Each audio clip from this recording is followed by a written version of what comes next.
I spoke with my niece, Violet, yesterday. She's 25, living in a neighboring state and working retail these days. She told me, things have been better, but they have also been worse. We spoke about the tattoo she has on the inside of her left arm near her wrist. She got it several years ago now, back when she was 21. In cursive writing, there's a single word: impermanence. Impermanence. There's a hint of irony in getting an actual tattoo that speaks to the Buddhist notion of dukkha. As the UU minister of blessed memory, the Reverend Elizabeth Tarbucks explains, the term dukkha is hard to translate. It means literally suffering, but the feeling of dukkha is closer to impermanence.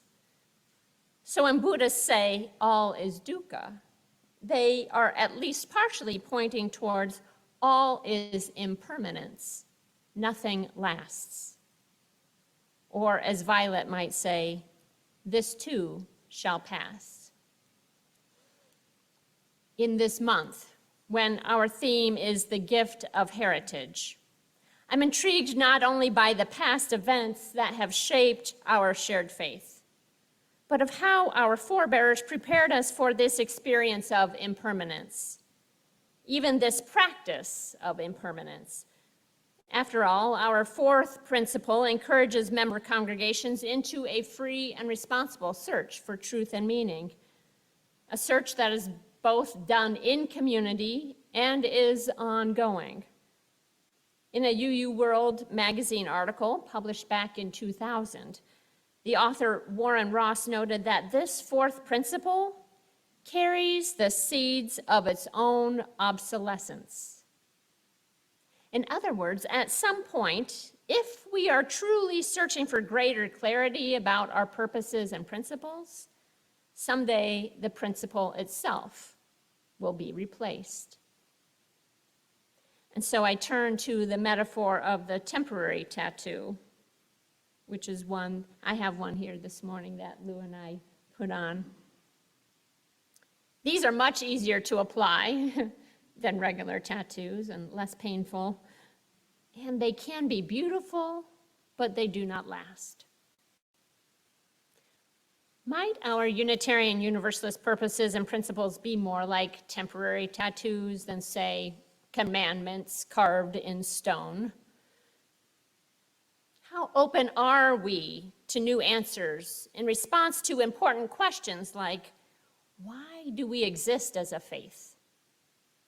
What matters most to us? Where do we come from? As my friend and colleague, the Reverend Kimberly Tomchak Carlson notes, there have been many times over the last 200 years when UUs have come together as a people to talk and disagree and compromise, and through relationship make meaning of things together. In fact, we have done this so many times that usually we've done it once in a generation, that we made a rule that we should do it every 15 years. But as of today, it's been over 30 years, 40 years since the last time we updated our faith's shared covenant, values, and inspirations. To help us update the foundations of our faith, found in the second article of the UUA bylaws and also found in the fronts of our hymnals, over the past few years, leaders at the national level have held conversations asking UUs all over the country important questions. The leaders, called the Article 2 Study Commission, took all of those conversations and they worked to create a new statement about why do we exist as a faith? What matters most to us? And where do we come from? 10 years ago, some smart UUs of color said we should add anti-racism and anti-oppression to our UU values.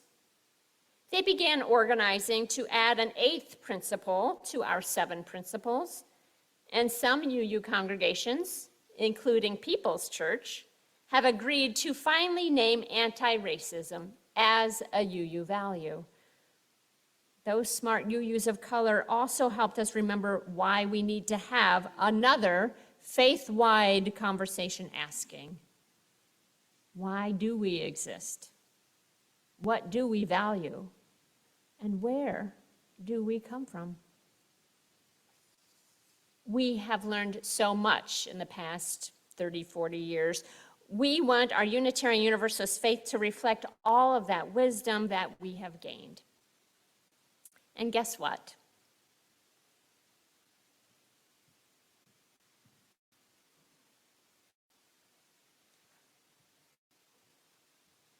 The Article 2 Study Commission report says we exist because of love.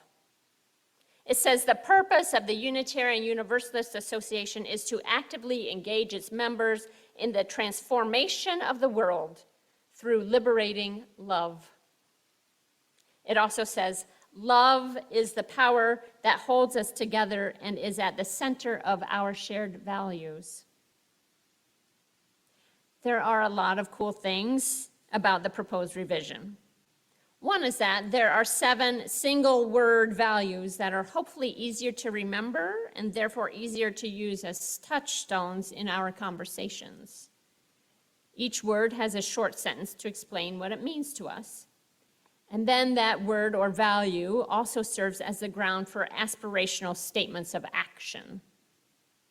Because as Lou read earlier in the charge to the commission, love in action calls us to act in certain ways, to live out our values in our day-to-day lives. And in addition to these values, definitions, and aspirational actions, the proposed revision also includes a visual representation of these values, showing love at the center. Now, there's actually some images that go with this proposed revision that will help us learn. And here's an example of a book bag that has the love at the center. And I'm just going to read starting from the top and going clockwise. It says interdependence, equity, transformation, pluralism, generosity, and justice, with love at the center. Thank you, Brian. What do you think about that? Is love what holds us together? Like my friend Kimberly, I love how love is once again back in our statement of faith. Had you noticed in our 7 principles that love wasn't mentioned anywhere?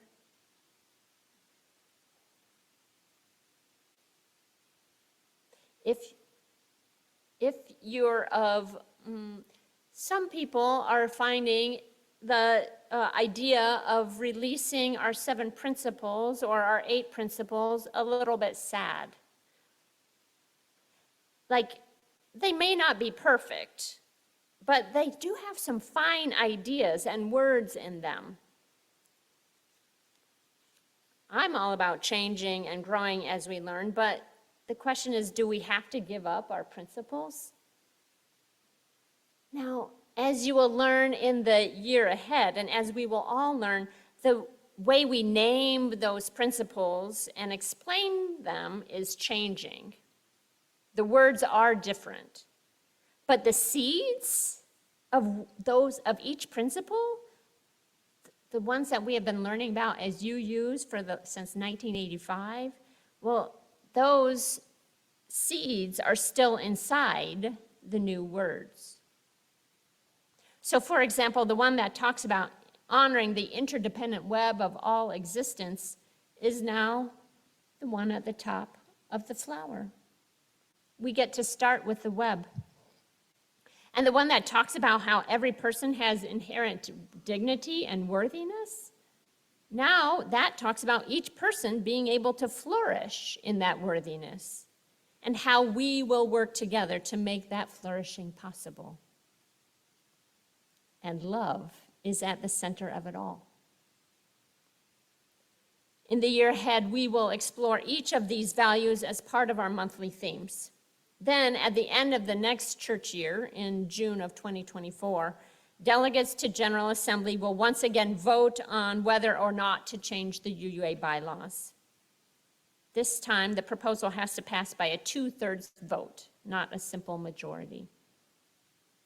So I hope we'll spend some time this year digging into these new but old values, and we'll explore how we can explain them to others and how we might live them in our everyday lives.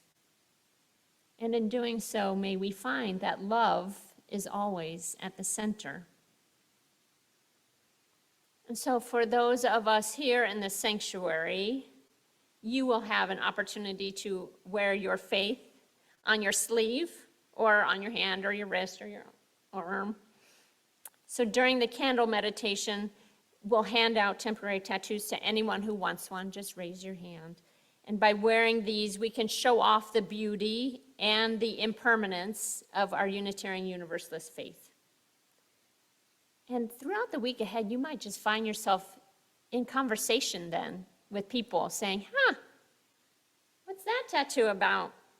What's Unitarian Universalism? What's that mean to you? And perhaps you'll get to say, ours is a faith that puts love at the center. After service, Lou and I will help you put the tattoo on if you want. We have special ritual water that came from our water communion. And while we are waiting the 30 to 60 seconds to get that temporary tattoo to adhere to our skin, we'll say a little mantra. May we put love at the center. May we put love at the center. May we put love at the center.